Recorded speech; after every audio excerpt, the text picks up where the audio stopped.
નમસ્કાર મિત્રો, સ્વાગત છે તમારું અમારી ચેનલ ગુજ્જુ હેલ્થી હેબિટ્સમાં. મિત્રો, જો તમે રાત્રે 4 કે તેથી વધુ બાથરૂમ જવા માટે ઉઠો છો અને વિચારો કે આ ફક્ત ઉંમરની વાત છે, તમારી પાસે તમારા માટે એક મહત્વપૂર્ણ સમાચાર છે.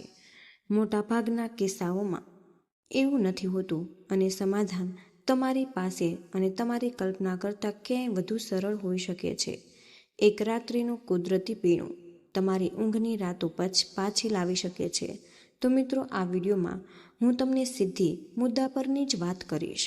હું તમને આ ઇન્ફ્યુઝન એટલે કે ઉકાળો તૈયાર કરતાં તમને હું શીખવાડીશ, જે મૂત્રાશયને શાંત કરે છે અને તે ખરેખર એ કામ કરે જ છે. આ માટે હું તમને 3 સૌથી સામાન્ય ભૂલો જણાવીશ કે જે લગભગ દરેક જણ કરતા જ હોય અને જે ઊંઘને બરબાદ કરી નાખે છે. સાથે જ મિત્રો, તેની પાછળનું સરળ વિજ્ઞાન પણ હું તમને સમજાવીશ.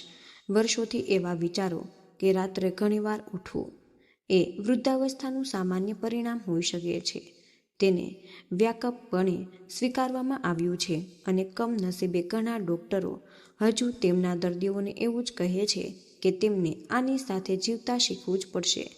કહેવામાં આવે છે કે શરીર પહેલાં જેવું રહ્યું જ નથી. મૂત્રાશય વધુ સંવેદનશીલ બની ગયું છે. પુરુષોમાં પ્રોસ્ટેટ વધી જાય છે અને મહિલાઓ નિયંત્રણ ગુમાવી દે છે. પરંતુ સચ્ચાઈ તો કાંક અલગ જ છે કે મારી સામે જોયેલા કેટલાક મોટા ભાગના કિસ્સાઓમાં આ સમસ્યાઓ ઉંમર કરતાં રોજબરોજની નાની નાની આદતો સાથે વધુ જોડાયેલી રહે છે. અને સૌથી સારી વાત તો એ છે કે આ આદતોને ઠીક કરીને સમસ્યાને ઉકેલી શકાય છે. બહુ ઓછા લોકો જાણે છે કે એક રાત્રિનું એવું પીણું કે જે અવિશ્વસનીય રીતે સરળ, કુદરતી અને સસ્તું છે, જે મૂત્રાશયને શાંત કરવા, સોજો ઘટાડવા અને શરીરને ઊંડાણપૂર્વક આરામ આપવામાં મદદ કરી શકે છે. એક ક્ષણ એના માટે કલ્પના કરો કે જો તમે 6 કે 7 કલાક સતત સૂઈ શકો છો, તો તમારી જિંદગી કેવી હશે? ઉર્જાથી ભરેલા થઈને ઉઠવું, મગજ સાફ, શરીર ખરેખર આરામ પામેલું અને નવો ઉત્સાહ. સારી ઊંઘ એ માત્ર આરામથી વધુ છે. તે શરીરના સમારકામની સક્રિય પ્રક્રિયા છે. તે વર્ષો પાછા મેળવવા જેવું છે કે જે ખરાબ ઊંઘ અને જૂના થાકે તમારી પાસેથી ધીરે ધીરે ચોરી લીધા છે. તાજેતરના તબીબી અભ્યાસો અનુસાર દર્શાવે છે કે નોક્ટુરિયા એટલે કે રાત્રે પેશાબ માટે ઉઠવું, હાઈ બ્લડ પ્રેશરની સમસ્યાઓ, જૂનો થાક, રોગપ્રતિકારક શક્તિનું નબળું પડી જવું અને સ્મૃતિભ્રંશ સાથે સીધું જોડાયેલું છે. જ્યારે તમારી ઊંઘ તૂટે છે ત્યારે તમે તમારા મગજને મહત્વપૂર્ણ સમારકામ પ્રક્રિયા કરતાં રોકી શકો છો. તે ગ્લિમ્ફેટિક સિસ્ટમ દ્વારા જમા થયેલા ઝેરી તત્વને સાફ કરવાની તક ગુમાવી દે છે, જે મગજની સાચી સફાઈ સેવા છે, જે ફક્ત ઊંડી ઊંઘ દરમિયાન જ કામ કરે છે. ત્યાં શક્તિ મજબૂત કરવા, હોર્મોન્સને નિયંત્રિત કરવા અને પોતાની રક્ષા મજબૂત કરવાની તક પણ ગુમાવી દે છે. અને મિત્રો, આ જ કારણ છે કે જે લોકો ખરાબ ઊંઘ લે છે તેઓ માત્ર વધુ થાકેલા નથી પરંતુ ખરેખર ઝડપથી વૃદ્ધ થાય છે અને અંદરથી અને બહારથી. મેં મારી સામે કારકિર્દી દરમિયાન જોયું છે કે મોટા ભાગના લોકો સૂતા પહેલાં 3 મહત્વની ભૂલો કરે છે. પહેલી અને સૌથી સામાન્ય, કે જે હાનિકારક લાગતી નથી પરંતુ રાત્રે મૂત્રાશયને સૌથી વધુ સક્રિય કરે છે. આ માટે તમારે સમજવું પડે કે આ કેમ થાય છે. કારણ હંમેશા વધુ પ્રવાહી પીવું જ નથી હોતું. કે હું એવા દર્દીઓ પણ જોઉં છું કે જેઓ રાત્રે બહુ જ ઓછી માત્રામાં પાણી પીવે છે, છતાં ઘણીવાર તે ઉઠતા હોય. આવા કિસ્સામાં સમસ્યાની જળમૂત્ર માર્ગના સોજા અથવા કિડનીની કાર્યપ્રણાલીના અસંતુલનમાં હોય છે. જ્યારે આવું થાય છે ત્યારે મૂત્રાશય એક જિદ્દી એલાર્મ બની જાય છે અને જે પૂરેપૂરું ભરાય પહેલાં જ વાગ્યા કરે છે. કુદરતમાં એવા તત્વ છે કે જે મૂત્રાશયના સ્નાયુઓ પર સીધું જ કામ કરે છે અને તેમને આરામ આપે છે અને વારંવાર પેશાબ જવાની ઈચ્છાને તે ઘટાડે છે. પહેલી ભૂલ છે ખૂબ જ મોડેથી પ્રવાહી પીવું. શરીર સ્પોન્જ નથી, પરંતુ દિવસના છેલ્લા કલાકોનું પાણી તમને જલ્દી પ્રોસેસ થઈ જાય છે અને જ્યારે તમે આરામ કરવા માંગો છો ત્યારે તમારું મૂત્રાશય ભરાઈ જતું હોય છે. અને ઉકેલ તો એ છે કે સૂવાના 2 કલાક પહેલાં તમારે પ્રવાહી મર્યાદિત કરવું જોઈએ. બીજી ભૂલ કે મૂત્રાશયને ઉત્તેજિત કરે તેવા પીણા પીવા. Coffee, black tea, wine, beer અને આદુ કે દાંડેલિયન વાળી ચા ડાયરેક્ટ એટલે કે પેશાબ વધારનાર જેવું કામ કરી શકે છે અને તે આલ્કોહોલ શરીરને વધુ પેશાબ બનાવવા માટે મજબૂર કરી છે. ત્રીજી ભૂલ છે કે મોડું ડિનર અથવા તો વધુ પડતું મીઠું ખાવું. મીઠું પ્રવાહીને રોકી રાખે છે અને જે રાત્રે છૂટું પડે છે.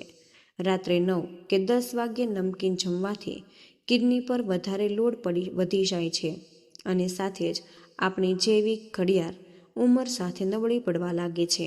અને મોડું ડિનર અને સ્ક્રીન લાઇટ આ ઘડિયાળ બગાડે છે. હવે મિત્રો, આ કુદરતી પીણું 3 મુખ્ય તત્વને જોડે છે. કદુ એટલે કે કોળો. કોળાના બીજમાં ઝીંક હોય જે સોજો ઘટાડે, ખાસ કરીને પ્રોસ્ટેટમાં, અને મેગ્નેશિયમમાં જે મૂત્રાશયના સ્નાયુઓને આરામ આપી અને અનૈચ્છિક સંકોચન રોકે છે.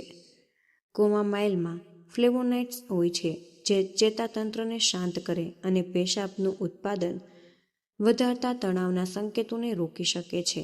કુદરતી મધ ઊંઘ દરમિયાન મગજને ગ્લુકોઝનો સ્થિર પુરવઠો આપે છે જે એડેનાઇન સ્પાઇક રોકી તમને હંમેશા જગાડતા અટકાવે છે. આ ઇન્ફ્યુઝન બનાવવા માટે તમારે 1 ગ્લાસ એટલે કે 200 મિલી ગરમ પાણી, તમારે 1 કોમામાઇલ ટી બેગ અને 1 મોટી ચમચી શેકેલા અને કચરાયેલા કોળાના બીજ અને અડધી ચમચી તમારે શુદ્ધ મધની જરૂર પડશે. અને તમારે પાણીને ઉકાળ્યા વગર ગરમ કરી તેમાં કોમાઇલ અને બીજ નાખી દેવા જોઈએ અને 10 મિનિટ ઢાંકી રાખો. નવશેકું થાય ત્યારે મધ ભેળવો અને સૂતા પહેલાં 30 થી 40 મિનિટ પહેલાં આ પીણું શાંતિથી પીવું. ત્યારબાદ જ 4 સેકન્ડ શ્વાસ અંદર લેવા, 2 સેકન્ડ રોકવા અને 6 સેકન્ડ તમારે બહાર કાઢવાની કસરત તમારે 5 વાર કરવાની છે. આનાથી મૂત્રાશયનો તણાવ ઓછો થશે.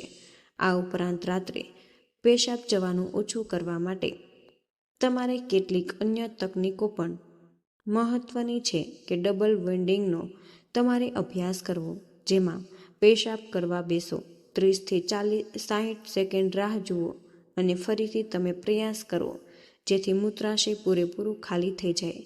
ગ્રેવિટી લિફ્ટનો તમે ઉપયોગ કરો, જેમાં સુબહના 1 થી 2 કલાક પહેલાં પગને હૃદયના સ્તરથી નીચા રાખો જેથી દિવસનું જમા થયેલું બધું જ પ્રવાહી પેશાબ વાટે બહાર નીકળી જાય. પાણી પીવાની પ્રવાહ વિધિ મુજબ તમારે તમારું 75% પાણી બપોરે 4 વાગ્યા સુધીમાં પી લેવું અને રાત્રે 8 વાગ્યા પછી પ્રવાહી બંધ કરી દેવું. આ પદ્ધતિઓથી હજારો લોકોને પોતાની ઊંઘ સુધારી છે અને જો તમે અહીં સુધી આવ્યા જ છો તો એનો અર્થ એ છે કે તમારી પાસે પોતાને સંભાળ લેવાની ઈચ્છા છે. તે મિત્રો, કમેન્ટમાં પહેલું સુખ તે જાતે નરિયા લખો અને તમારા કમિટમેન્ટ તરીકે અને આ વિડીયોને જરૂરતમંદ સાથે શેર કરો. હું તમને શાંત રાતો અને રોશનીથી ભરેલી સવારની કામના કરું છું. તો મિત્રો, મને આશા છે કે આજનો આ ખાસ વિડીયો તમને જરૂર પસંદ આવ્યો જ હશે. તો મિત્રો, અને આ વિડીયોમાંથી તમને કંઈક ને કંઈક નવું શીખવા મળ્યું. તો મિત્રો, આજના આ વિડીયોમાં બસ આટલું જ. આજની આ માહિતી તમને કેવી લાગી અને આ વિડીયો તમે કયા શહેરમાંથી સાંભળી રહ્યા છો તે અમને કમેન્ટમાં જરૂરથી જણાવી દેજો. જય શ્રી કૃષ્ણ. રાધે રાધે. ધન્યવાદ. વિડીયોને અંત સુધી જોવા બદલ આપનો આભાર.